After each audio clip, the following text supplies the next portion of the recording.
Coming up on Mountain News this morning, Red Star Services is leaving Red River Gorge, leaving many people with concerns for safety. And critics say a new Senate bill aimed to prevent teen vaping is too harsh on business owners selling the product. Dedicated to Eastern and Southern Kentucky, this is WYMT Mountain News this morning. Good morning. My name is Amelia Lee here with you on this Monday, March 17th. The time now being 6:30, which means it is time to check on in with our friend meteorologist Megan Dusmall. We might as well call you Dancing Dusmall now, Megan. And a happy St. Patrick's Day to you. Top of the morning to you, Amelia. Yes, happy St. Patrick's Day and a cold St. Patrick's Day at that, isn't it, right? Now, I walked out this morning and it wasn't too bad, but those temperatures have since dropped over the past couple hours, and we'll continue to see that drop just for a little bit before we head into the afternoon. So let's talk about that temperature difference. For the most part, we're looking 20 degrees colder than this time yesterday. Now, how cold does that mean it's out the door for you? Well, we're talking 30s across the board. 35 degrees as you're heading towards Middlesboro, 32 for Williamsburg and Wise. And as you're traveling towards Prestonsburg and Grundy, 37 degrees. High temperatures for today will be in the low to mid 50s, looking in the upper 50s as you travel towards portions of Virginia. And here's how the satellite and radar looks this morning, seeing a little bit of a wintry mix as you're heading out the door. So let's make sure we're wearing maybe a raincoat this morning for that as well. Amelia. Thanks, Megan. Well, people in Powell County have raised concerns about safety in the Red River Gorge after an EMS group announced their contract with the county was terminated on Friday. Jessica Umbro sits down with the county judge executive to ask him why Red Star Wilderness EMS will no longer respond to emergencies in the area. She also has reactions from Red Star. Powell County Judge Executive Eddie Barnes says ending the county's agreement with Red Star Wilderness EMS was far from abrupt. This isn't something that just came up this week or last week. He says he has emails dating back to August of 2023 asking the group, who has provided specialized response assistance in the Red River Gorge for a decade, to have Red Star members provide 12 hours a month in ambulance service assistance. But he says that amount of help hasn't been provided. There's documentation and stuff here that shows that we've been trying to work on it. Barnes says the county provides medical supplies, insurance, and fuel for Red Star vehicles, and workman's comp for Red Star workers. He says the requested ambulance hours are what he's been asking for in return. We're not getting any help to pick up shifts at EMS. I've been told that the agreement when Red Star started that the members of Red Star would pick up shifts a month to help out. According to the staff, this has not been happening. I did reach out to Red Star about their perspective on this situation. They said that they would not be giving interviews at this time, but I was provided with a statement. Coordinator David Pfeiffer said, quote, recently many employees of the county ambulance service have left, and Judge Barnes has expected that our volunteers shift their focus more to filling these scheduling holes. We met with Judge Barnes to discuss our agreement with the county, gain a better understanding of his expectations, and to seek a new agreement to address them. Judge Barnes abruptly ended that meeting and dismissed us from the county. Judge Executive Barnes says the Friday meeting between the two parties did get tense. I'll say it right now. I'm sorry that I got upset. I shouldn't have. But, you know, my thing is whenever you're disrespecting somebody, I'm sorry. He says he's still open to negotiations to discuss what they can work out. In Powell County, Jessica Umbro, WKYT. In a Facebook post from the weekend, Powell County Search and Rescue said they would still respond to calls for service at the Red River Gorge. They just wouldn't be accompanied by their sister agency, Red Star. The team also said Kentucky regulations don't allow rescue squads to provide medical care beyond first aid, and any additional care needed would be provided by county EMS.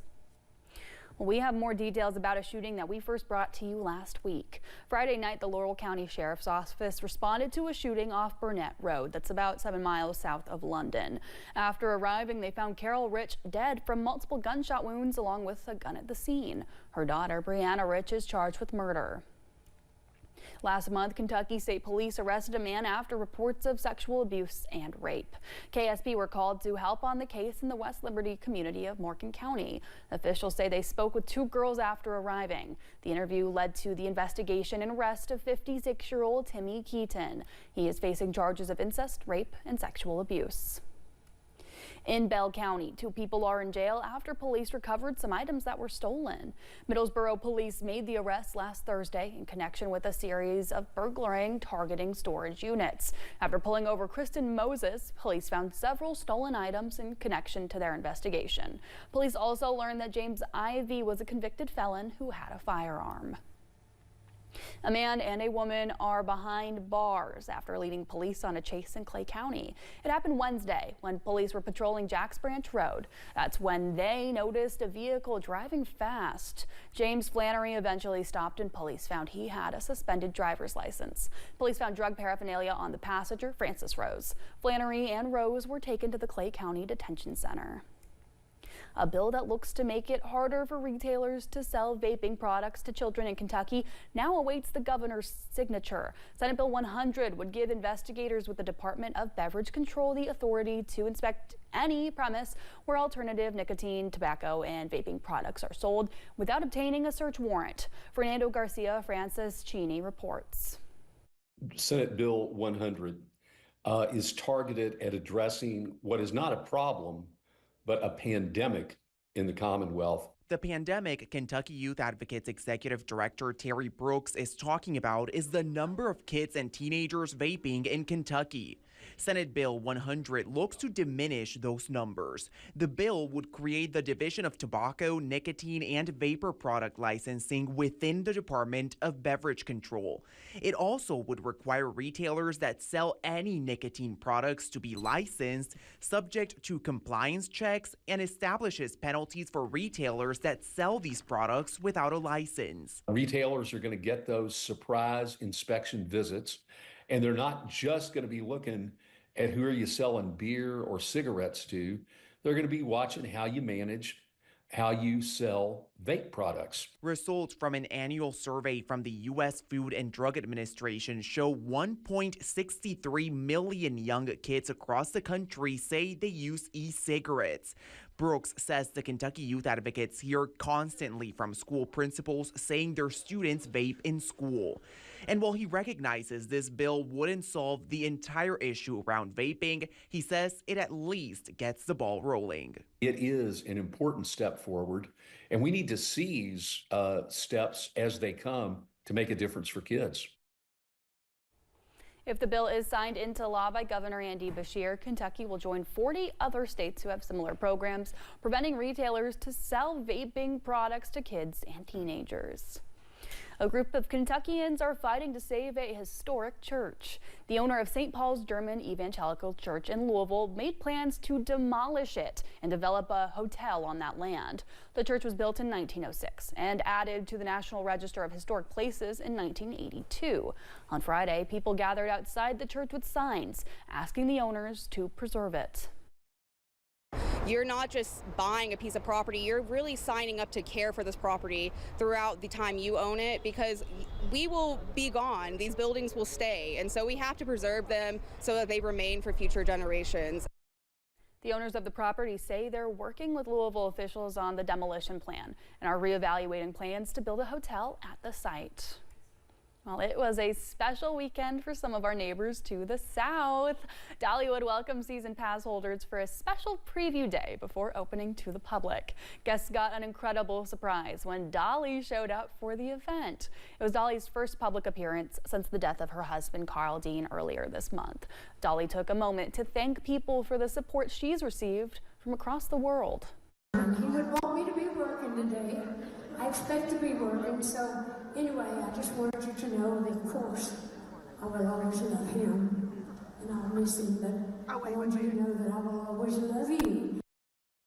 Dolly says this year is going to be a big one for Dollywood as the theme park celebrates its 40th season. The park will be pulling out all the stops with special events going on throughout the year.